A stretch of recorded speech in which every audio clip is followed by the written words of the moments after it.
Bon, alors, palette aspect, menu fenêtre aspect. J'agrandis la palette aspect avec sa petite case en bas à droite parce que je vais certainement avoir des choses qui vont s'ajouter au fur et à mesure ici. Alors, dans la palette aspect, ben, vous retrouvez la même chose que ce qu'on voit ici dans la palette des outils. Un fond rose dans mon cas et un contour bleu. Voilà. Vous avez bien sûr la possibilité de modifier l'épaisseur ici du contour. C'est là un raccourci en fait de ce qu'on trouve dans la palette contour, qui se trouve dans menu fenêtre contour. Voilà, menu fenêtre contour. Vous avez également la possibilité de modifier l'épaisseur, bien entendu. Et voilà, et ça se trouve là au-dessus aussi dans la palette des options qui reprend toujours de manière contextuelle ce qui concerne l'objet sur lequel je suis en train de travailler.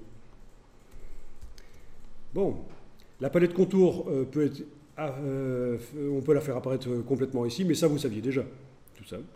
Par contre, ce que vous ne savez pas, c'est qu'il y a une possibilité de déplacer le contour, l'éloigner de l'objet. Et c'est ce qu'on va faire ici. On va éloigner le contour du fond, en fait.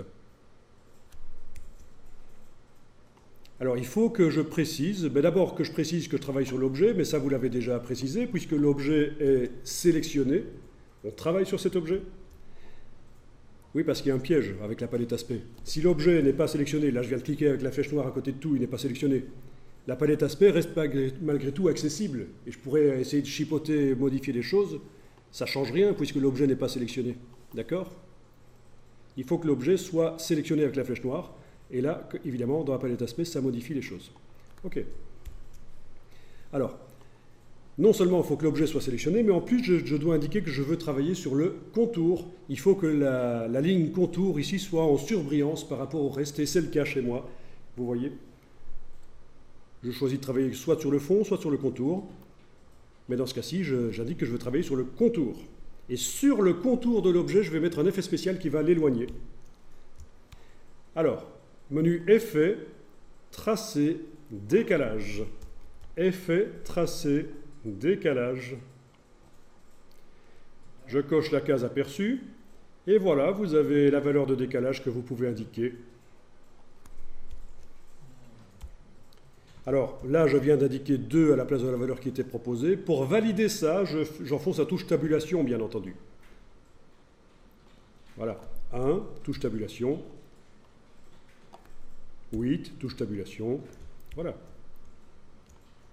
Allez, essayons 3. Voilà. OK. Et voilà, le contour s'est décalé, dans mon cas, de 3 mm par rapport à l'étoile. Vous voyez sur ma page A4 quelle dimension elle peut faire.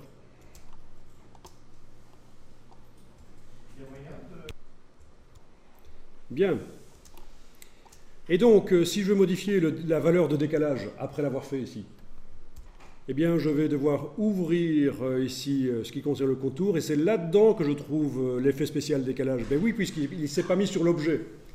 Si j'avais mis sur tout l'objet le décalage, il serait au-dessus du mot contour. Comme on avait vu tout à l'heure, l'arrondi, il se trouvait au-dessus du mot contour et fond. Il était vraiment à part. Mais ici, l'effet spécial, je l'ai mis sur le contour. Donc je dois ouvrir ici, ce qui concerne le contour, et cliquer sur le mot décalage. Et là, je peux aller modifier la valeur. Et évidemment, on peut mettre des valeurs très précises dans Illustrator. Au millième de millimètre, ce n'est pas un problème.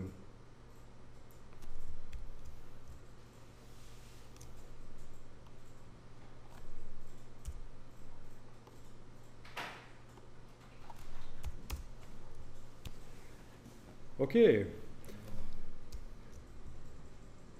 Alors, si je veux, en plus de ça, que les pointes soient arrondies, bon, c'est vrai que dans la palette contour ici, on a la possibilité de faire en sorte que les angles soient arrondis.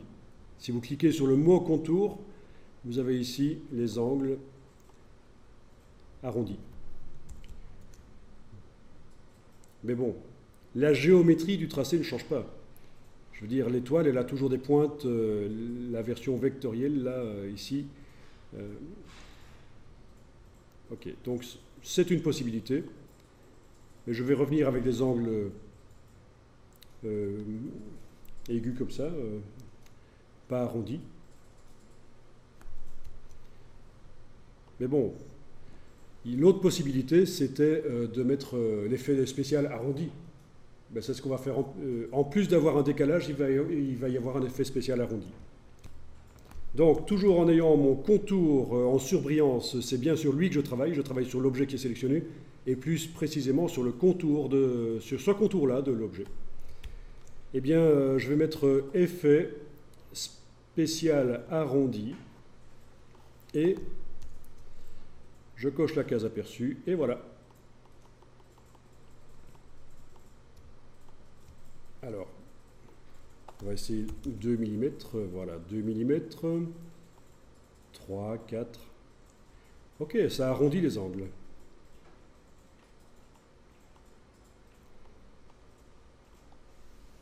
Alors la question que vous pourriez poser, c'est et si je voulais que l'arrondi aille sur les pointes, mais pas à cet endroit-là? Alors là, c'est possible dans CC, avec les arrondis dynamiques, mais pas dans C6. Maintenant, si je veux modifier le fond. Bien, donc vous voyez que l'option d'arrondi, l'effet spécial arrondi, s'est mis sur le contour. Si on veut modifier la valeur, évidemment, on clique sur le mot arrondi. Alors, on peut transférer un effet spécial d'un contour à l'autre ou d'un contour vers un fond. C'est ce qu'on va faire ici. Si vous prenez la ligne arrondie et vous la déplacez sur le fond, c'est maintenant le fond qui subit l'effet spécial arrondi parce que l'effet spécial arrondi a été transféré dans le fond. Je peux le retransférer sur le contour. Voilà. Maintenant, c'est le contour qui est arrondi. Ok, retransférer sur le fond, c'est le fond qui est arrondi. Bien. Et si je veux que les deux subissent l'arrondi, je dois sortir l'arrondi en dehors des fonds et des contours. Je vais aller les mettre là au-dessus. Là. Et voilà. Tous les fonds et les contours subissent l'arrondi. Parce que j'ai sorti l'arrondi. Il n'est pas dans le contour, il n'est pas dans le fond, et il s'applique sur tout l'objet.